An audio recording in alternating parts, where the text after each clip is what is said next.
Any angle that. Great. So you all were reading Rhetorical Analysis chapter today. We'll talk about that a little bit in this book. So I kind of wanted to start with an icebreaker for the class, since you all are all required to take a rhetoric class at University of Kentucky. You're required to take a rhetoric class at most universities. So I wanted you all to take a minute and choose one of these questions and just kind of formulate an answer in your head, and then we'll go around the room and share them. So either, why do people study rhetoric?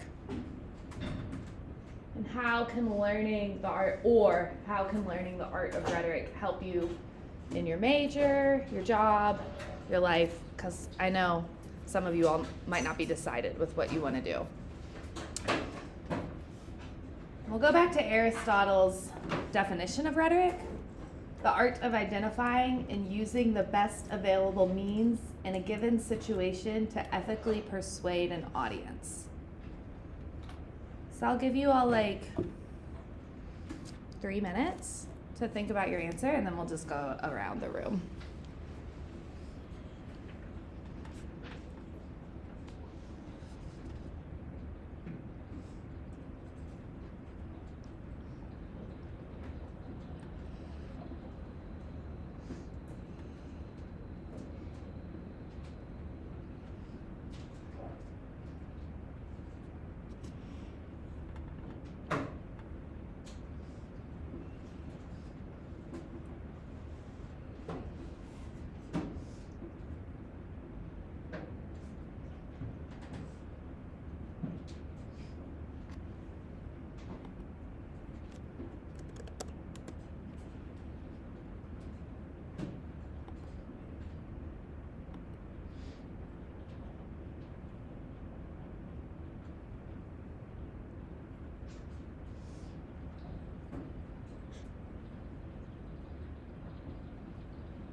It'll take a little less than a minute.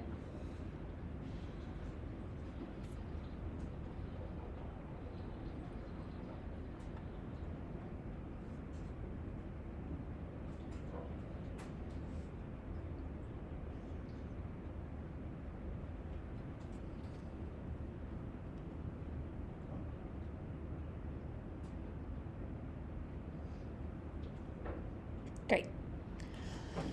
We can start in the back of the room. Violet, do you want to start us off?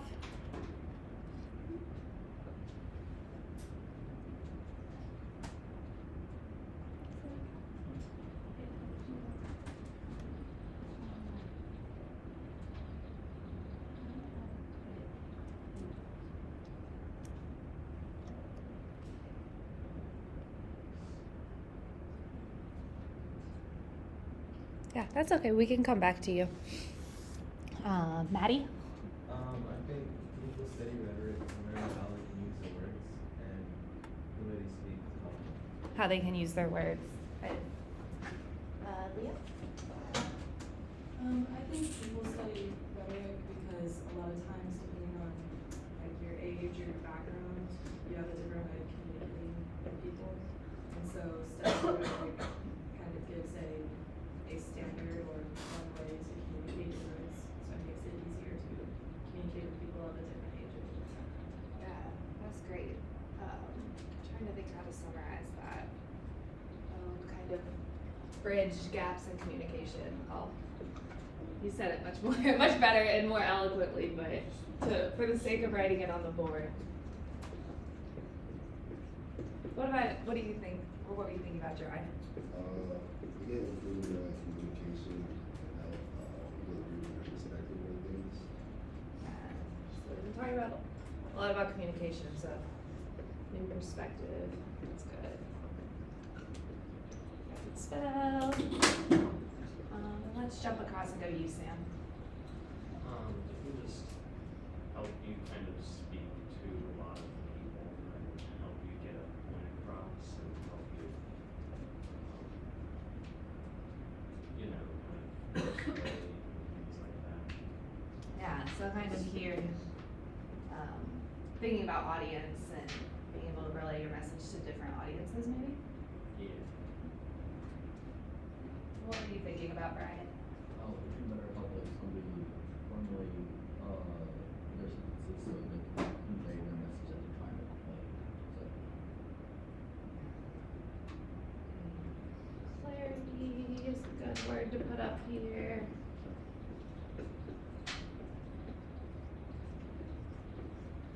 And Lauren, what were you thinking? I did the second question, and I feel like learning the art of rhetoric really helps you just effectively, like, in the job life and get a better job if you can understand how you're speaking and how to write. It's just gonna help your career. Yeah, so true.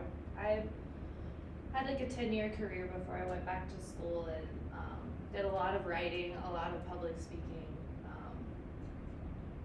And I think I tested out of WRD. So I never took the class, and this is my first time teaching it, but I realized as I'm working through this curriculum, like how relevant it really has been to everything I've done in life.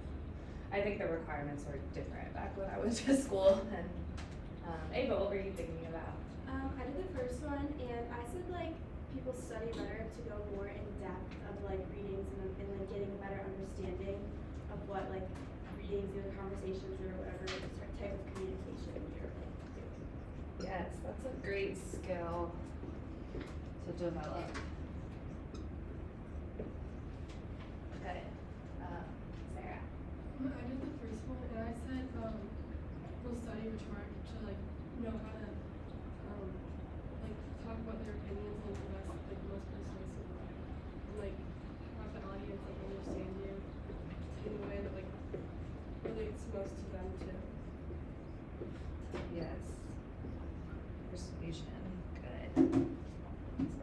Sarah, again? I just said it like gives ways to like critically think about reading and writing choices. Good, yes. End up reading, I'm gonna put the word critical down here, because that's a good point. Leo? I did the first one. I think that people say rhetoric just like communicate with people better overall. Yeah. Clarity of message, we talked a lot about communication, and we're bound to get the same answers, so don't feel bad if you thought of something that someone's already said. Maddox? It's like one way of like communicating with your peers or writing. Or communicating with your peers. Yeah, great. Which way do I want to go? Joe, I guess? I'm making a crazy map right now. I said like they study it because they can, like if they're writing, they can connect with like their audience a little more. Yeah. Yeah, so this, I didn't write audience up here yet, but bridge gaps in communication with audience is important. And then let's go Michaela. I think it allows people to be more persuasive when they talk or write and stuff. Yeah, persuasion, good. I think they study rhetoric because they can get like stronger like persuasion and like it'll help them a lot in like the job life, like and like in like life. Yeah. Good. Michaela? I did the second one, and I said that like it could help in an interview. Interview? Yeah, great. Not over here.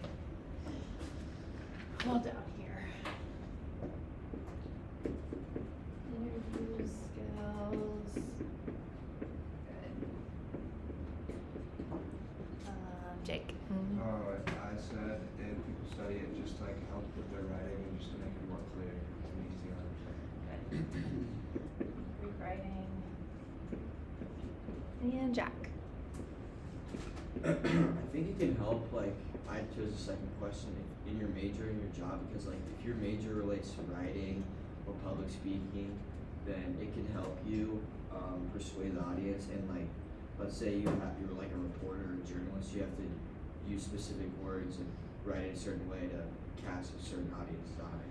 Yeah. Or like, if you're like in the business and you had to like write a speech and present it to like the people higher up, Yeah. you have to use writing. Yeah, and something I don't know if you're bringing this up intentionally, but something I'm hearing from your answer is like really understanding form, like what you would use in a speech versus an interview, a resume, etc. And we'll really, this chapter really dove into that. Gosh, if I could talk. Form, constraint, how to work in those. And then Violet, I'm just gonna come back to you if you thought of anything or was it hold on?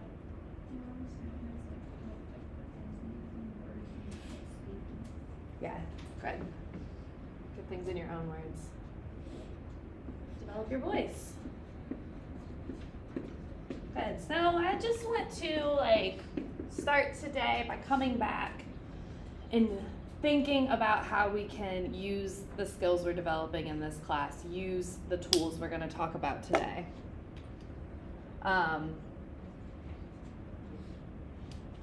So, rhetorical analysis, basically breaking down the pieces of a text, a video, a speech, whatever. Does anyone have any ideas of what we can achieve by really analyzing a text? It could be some of the things that we've talked about up here or anything in addition.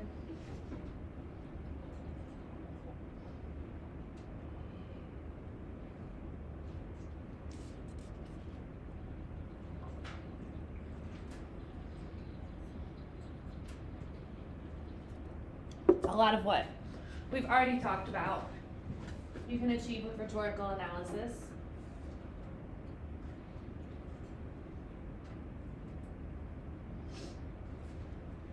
I'll put up some things I was thinking about. So these are kind of what you're doing. You know, break text, speeches, advertisements into individual components.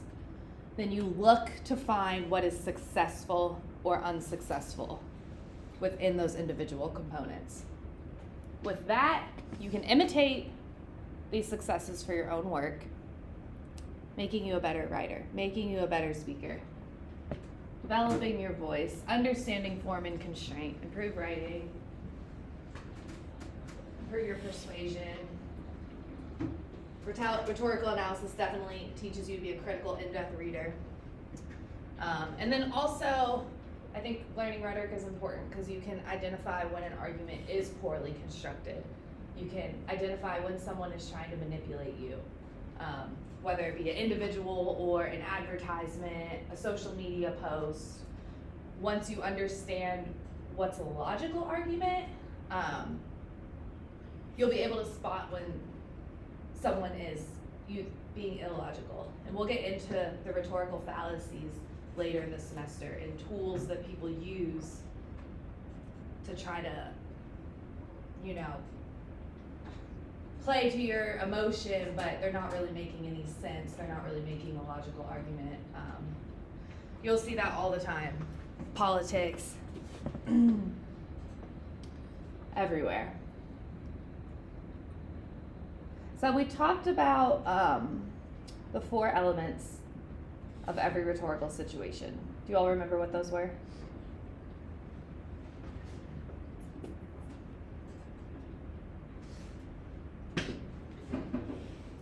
They were fancy words for kind of simple concepts.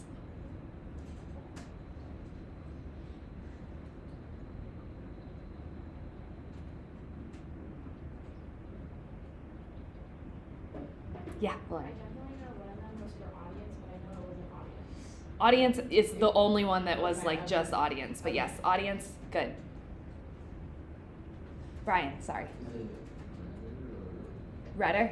Yeah. Yep, rhetor for the speaker. Good. Do you all remember the fancy word for a problem that must have a solution? Yeah. Constraint. Constraint is one of them, but exigence is the one I was leaning towards. So exigence is the problem. Exigence is the problem you're trying to solve. Audience is who you're speaking to. Rhetor is the speaker. Constraints are things that affect your argument that aren't any of these other things. So that could be a genre or form. You know, there's different constraints within a PowerPoint that we talked about on Monday than there would be for writing an essay. It could be just the political atmosphere. Your speech might, speeches are going to change based on the decade it is, even where the location is. That kind of has to do with audience too, but just thinking about what contextualizes where the speech is given or paper is written. Is that your book? I looked up how to pronounce this word and I already forgot. I'm gonna play it on my computer to make sure I do it right. Unless one of you all knows. Any of you study ancient Greek?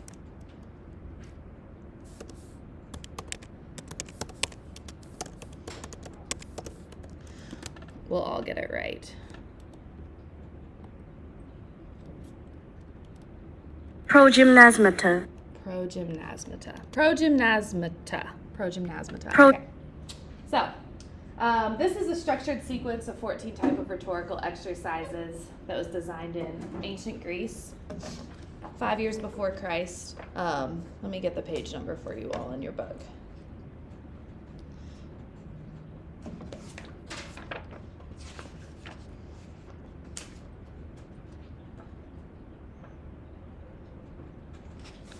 $140. So it has the 14 exercises to complete based on what your text is. But all of them have the same 4 steps. Do you all remember what those 4 steps are from the reading?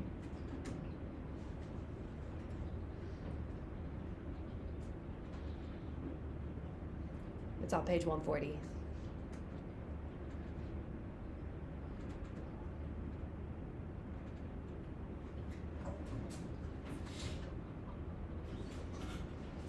Yeah. Read your text, determine the exercises that correspond to your text, evaluate the success of your text, and rewrite the text in all directions. Great. Yep, so first step, reading the text. Then you'll choose from these 14 we'll practice today. Choose from one of these 14 exercises. That will give you additional questions to ask about the text. After you do that, you'll evaluate whether the text was successful, and then you'll imitate the text, rewrite it in your own words.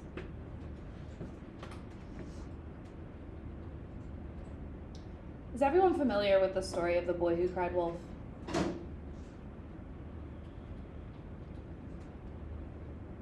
Anyone not know? Because I know. Okay, perfect. So, we'll read it. Just to make sure everyone is on the same page.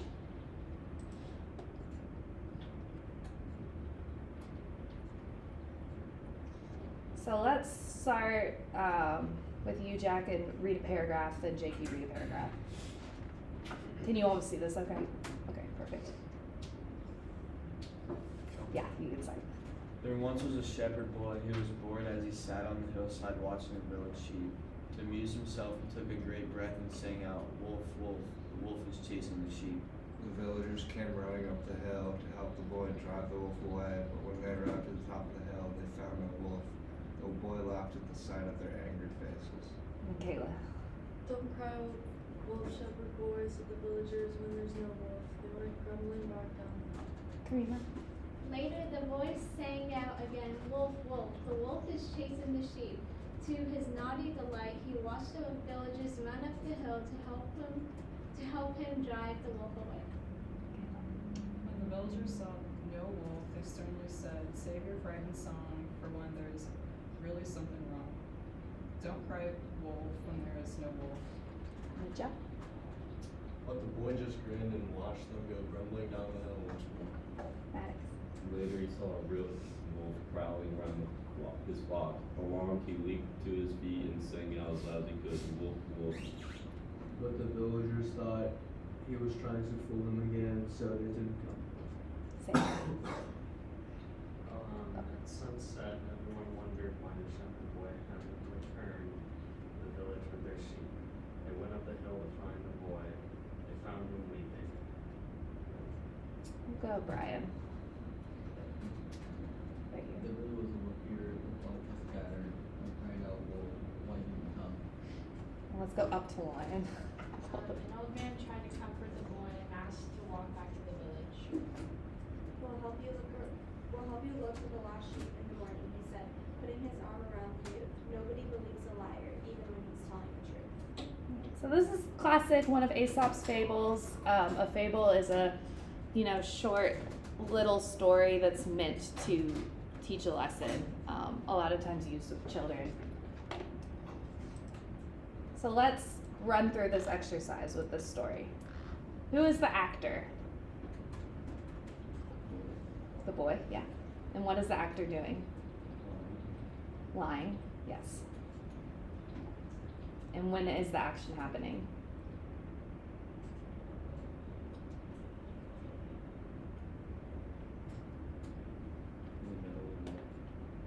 Yeah, so it's, you can look again. All in the same day. So over the course of one day, right?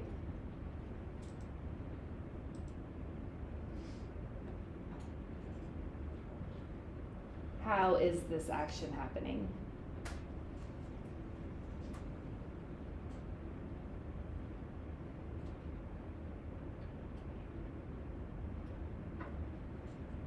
He's like crying wolf. He's telling everyone like there's a wolf. He's not actually. Good, perfect. And why is the action happening? Any guesses? What? He was bored. He was bored. Yeah, perfect. So, in your opinion, does this have the structural components of an effective narrative? Anyone?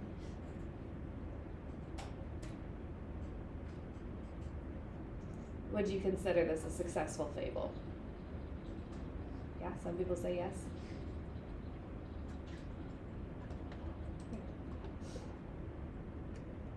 So we'll work on this a little now, individually. So remembering the 4 steps, read the text, determine the exercise that corresponds to your text, evaluate the success of your text. We've done all 3 of these. Some people were chiming in on the evaluating the success. So the last step is to rewrite the text in your own words. So I want you all to rewrite this fable. So not using a boy, not using crying wolf, but getting the same message across. Think of another way you can tell a story to get this same message across.